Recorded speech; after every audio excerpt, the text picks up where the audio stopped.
All right. Hello and welcome to this episode. And so my name is Matt Cotty, and I'm a licensed clinical social worker and the founder of Restored Minds. And in this episode, I want to talk about the problem of living in a state of anxiety.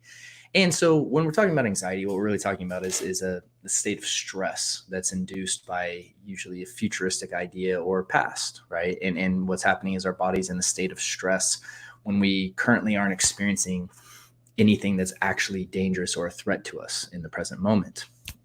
And this manifests in various ways, right? This can come on in the sense of panic attacks. It can come on as general anxiety, phobias, OCD, PTSD, right? But let's really talk about one of the biggest problems that I think goes unseen and kind of unobserved by most of us when we get lost in this state.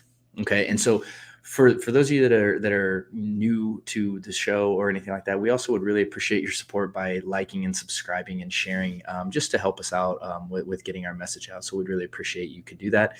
And also we have some links down in the resources or down in the notes. Below. To give you some additional resources on your journey.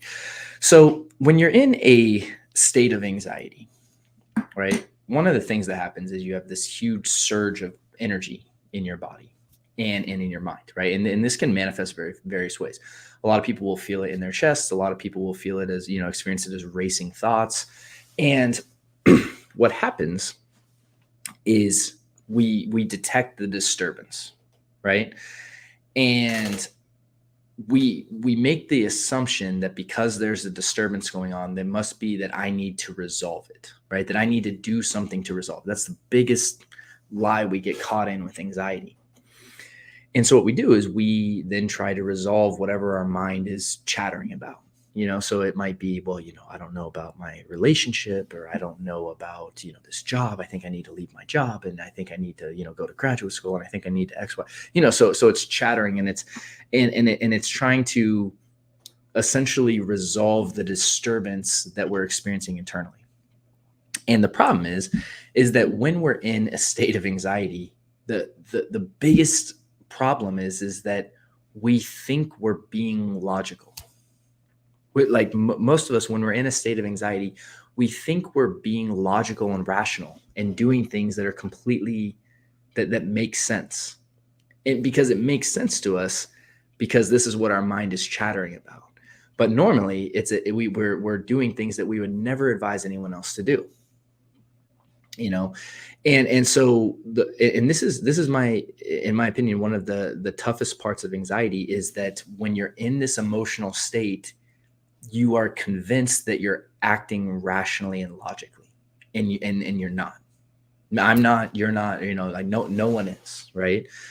But it feels like that's what's happening. And it's very deceptive and very confusing. Right. So what happens is when we get anxious about something, our stress response is designed to bypass our rational mind and to put us into action. Right. And so what happens is that whatever we get anxious about, right, whether it's, something that might happen in the future, or, a presentation we have to give, or, whatever, that energetic experience that we have when our body's setting off the stress response and again, nothing's happening. The biggest mistake we do is we try to resolve that state. Right? We try to get rid of that state. We try to neutralize it. We try to suppress it. We try to push it down and go back to making ourselves feel like a, in a more homeostatic place. Right. And you're like, well, Matt, that makes sense. Right. I want to feel better. I don't like feeling anxious. And the problem is that we will then make decisions in our life that usually, are not in our best interest in the long term. In fact, almost always. Every time when I've been in a state of fear, I am thinking from my lowest level of consciousness. And the problem is that for most of us, we are completely unaware that that's true. Right. But when I'm in a state of fear, I'm in my lowest level of consciousness. I'm in reactive state. So what I'm doing is I'm just trying to resolve the internal disturbance. right? I'm just trying to make myself feel a certain way. And then what we're doing is we're trying to change our outside world to make ourselves feel better internally. Okay.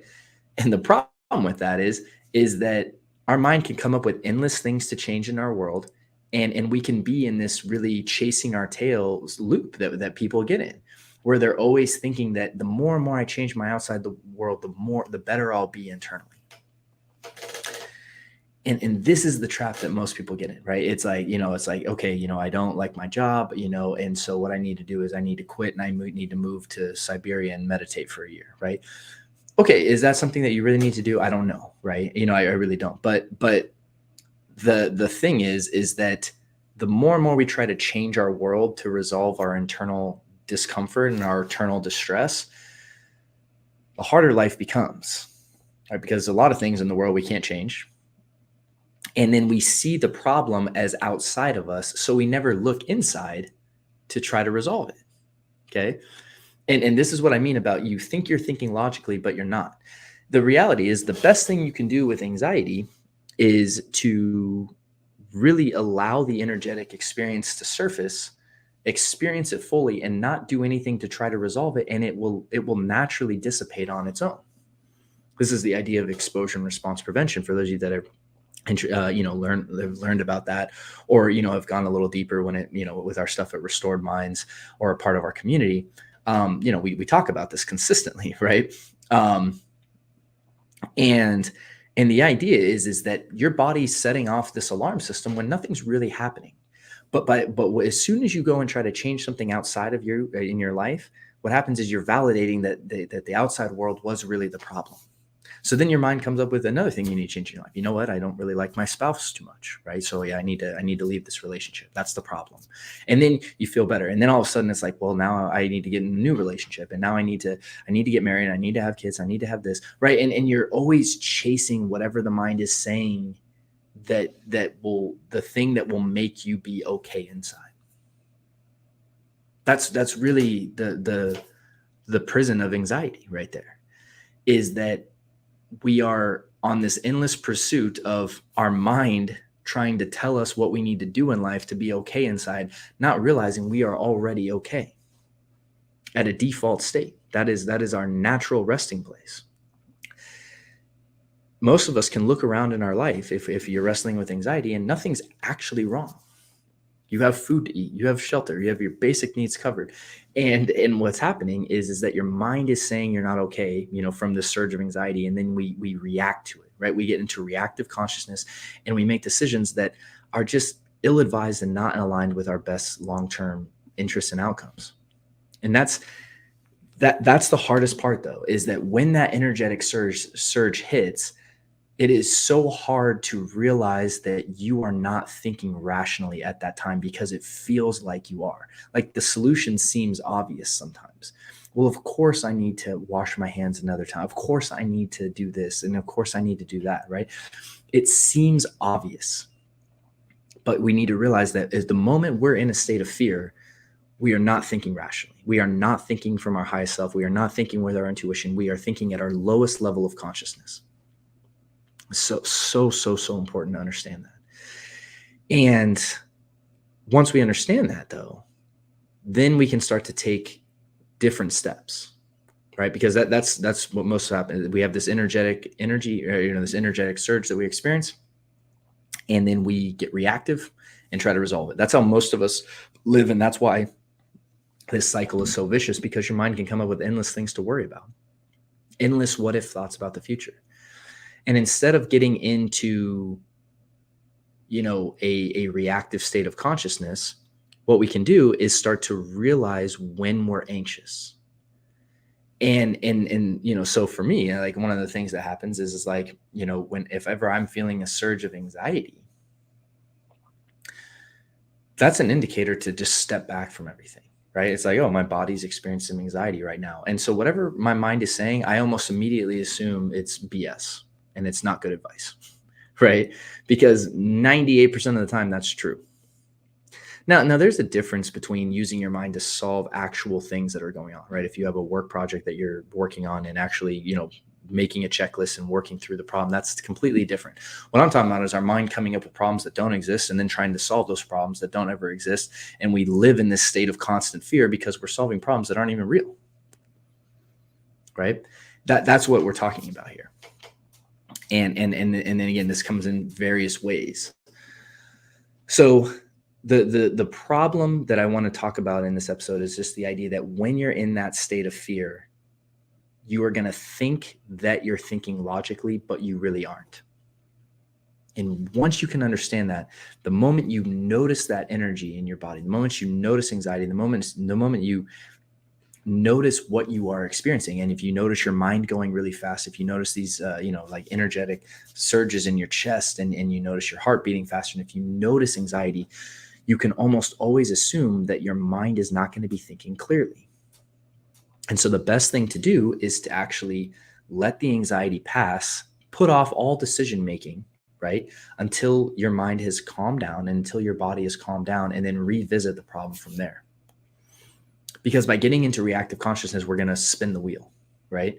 And so allowing that energy to come up and allowing it to settle down on its own is such an important thing when it comes to your recovery, and even just noticing that you're feeling anxious and noticing that your mind is chattering, not what it's chattering about. Don't take the content so seriously. If your mind's coming up with futuristic stuff that's not happening right now, like, notice that. That's okay. It's allowed to do that. It's going to come up with all sorts of stuff. It's okay. But that's the big separation in recovery right there, is not taking the content of the mind at face value, but being able to separate yourself and just notice that your mind is chattering a lot, or that it's going really fast, that your body's experiencing this stuff, and actually giving your body the space it needs to surface this and process this and return to normal on its own. And if you can do that, what will happen is you won't get caught in the loop as much, and you won't be in such a reactive state of consciousness, right? And yes, it is very scary sometimes. I understand this is not easy to do, right? And that's why, like, if you're looking for support, right, and stuff like that, like over at Restored Minds, we have our live calls, we have our community, we have our our training, the AAA response, right? All these resources, to help you with this. This is not something that you should do on your own, but I mean, I just wanted to talk about this idea, today, of just this idea of realizing that when you're in this state, you are not thinking logically, even though you're going to think that you are. That is one of the biggest realizations I ever had, because it feels like you're being logical and it feels like it's rational to do the things that you want to do, but really it's completely driven out of emotion. And seeing that for yourself is just going to be so helpful on your journey to recovery. So hopefully you found this helpful, and I hope that you're able to take this and start applying this into your life. And again, down in the notes in the show here, there's some links to a free guide that we have, as well as additional training and resources that will further equip you with more tools that you can use on your journey of recovery. So thank you so much for hanging out today. I really appreciate you being with us, and I wish you guys a great week, and I look forward to seeing you on the next episode. Take care.